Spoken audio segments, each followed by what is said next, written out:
Assalamualaikum warahmatullahi wabarakatuh. Halo, selamat siang. Salam sejahtera bagi kita semua. Kembali lagi bersama YouTube channel saya, Widya Maharani. Kali ini saya akan membahas tentang pendidikan bagi penyandang autis. Nah, sebelumnya ini adalah tugas dari mata kuliah anak autis yang dosen pengampunya adalah Profesor Dr. Haji Mega Iswari MPD dan saya sebagai penyusunnya itu kelompok 1 atas nama Widya Maharani dengan NIM 2003-097. Luar biasa.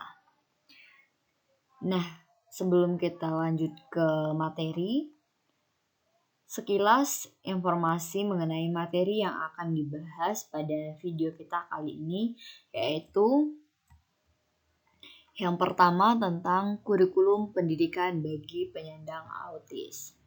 Nah, nantinya pada kurikulum pendidikan ini akan membahas seperti apa pendidikan kurikulum yang diterapkan kepada para penyandang autis nantinya, entah itu di pendidikan formal maupun informalnya.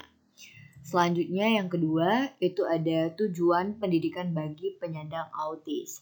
Nah, nanti juga dibahas pada session selanjutnya, itu akan membahas tujuan pendidikan, apa-apa nantinya yang bisa diterapkan ataupun memberikan manfaat apa saja mengenai pendidikan untuk penyandang autis ini sendiri. Selanjutnya, materi ketiga itu akan membahas tentang tempat pendidikan bagi penyandang autis, di mana letak pendidikan, tempat dan lokasi yang baik untuk mendapatkan pendidikan bagi anak autis ataupun pelayanan yang baik untuk anak autis. Nah, yang terakhir itu membahas materi mengenai prinsip-prinsip pendidikan bagi penyandang autis. Nah, prinsip apa yang nantinya misalkan akan diterapkan kepada anak autis nantinya. Nah, langsung saja untuk materi yang pertama itu yaitu tentang kurikulum pendidikan bagi.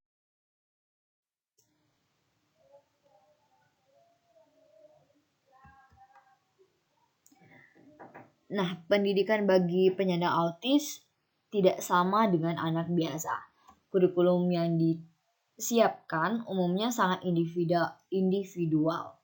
Data yang dimiliki Departemen Pendidikan Nasional itu menyebutkan bahwa penyandang autis yang mengikuti pendidikan layanan khusus ternyata masuk 5 besar dari seluruh peserta sekolah khusus. Nah, jumlah terbesar penyandang tunagrahita atau yang keterbatasan intelektual berat itu sendiri di Indonesia itu sekitar 38.000 peserta lebih. Nah, untuk anak autis itu mungkin sebanyak sekitaran kurang lebih 1.752 peserta.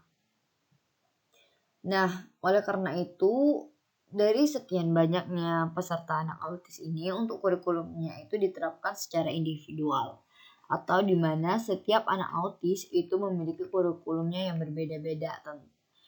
Hal ini juga terkait seperti apa pelayanannya nantinya ataupun karakteristik dari anak autis itu sendiri, serta keterbatasan ataupun kelebihan dari anak autis itu sendiri. Baru nantinya kurikulum yang akan diterapkan itu sesuai dengan individualnya sendiri atau perorangannya.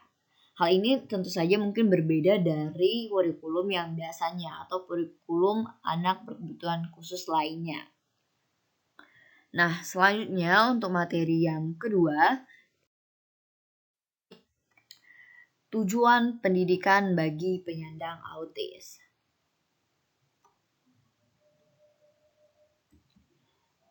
Nah, tujuan pendidikan autis itu sendiri sebenarnya itu untuk menumbuhkan karakter bagi anak autis sehingga sebagai bekal dalam hidupnya sehingga siap menghadapi segala tantangan di dunia yang penuh persaingan dengan penuh percaya diri.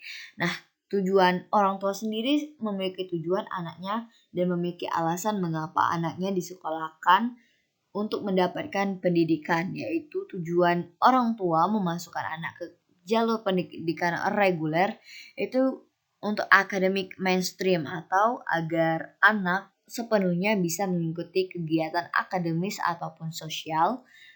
Mainstream agar anak dapat mengikuti kegiatan sosialisasi bersama teman sebayanya.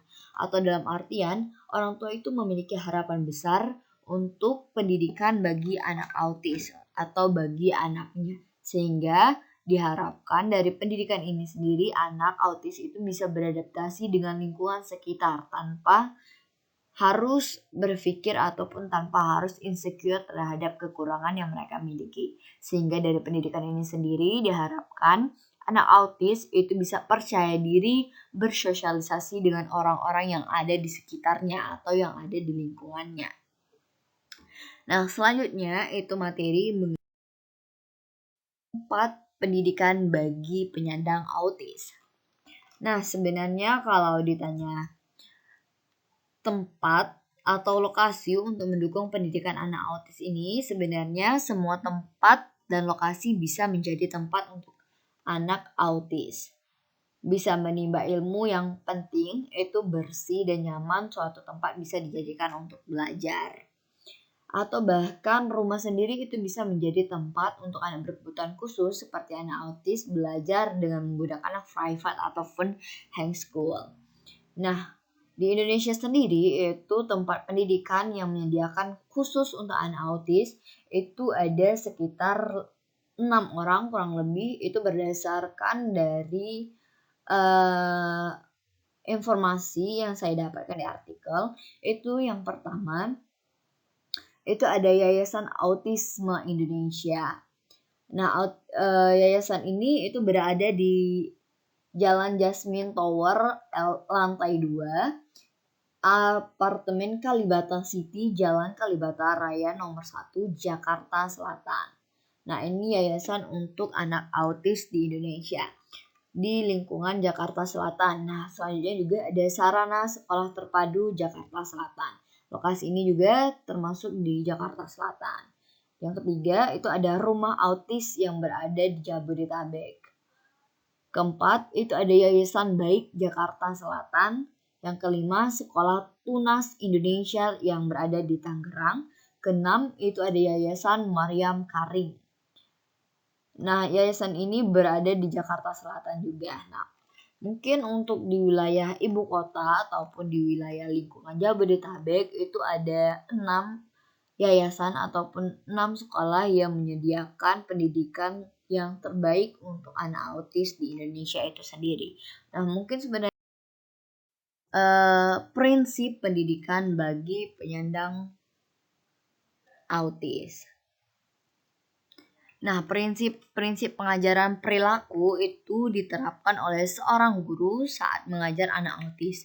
Nah, menurut Gudal Fiski Maduma Yosvan Azwan di tahun 2005, itu seorang guru pembimbing anak autis harus memiliki dedikasi, ketelatenan, keuletan, dan kreativitas di dalam pembelajaran anak didiknya.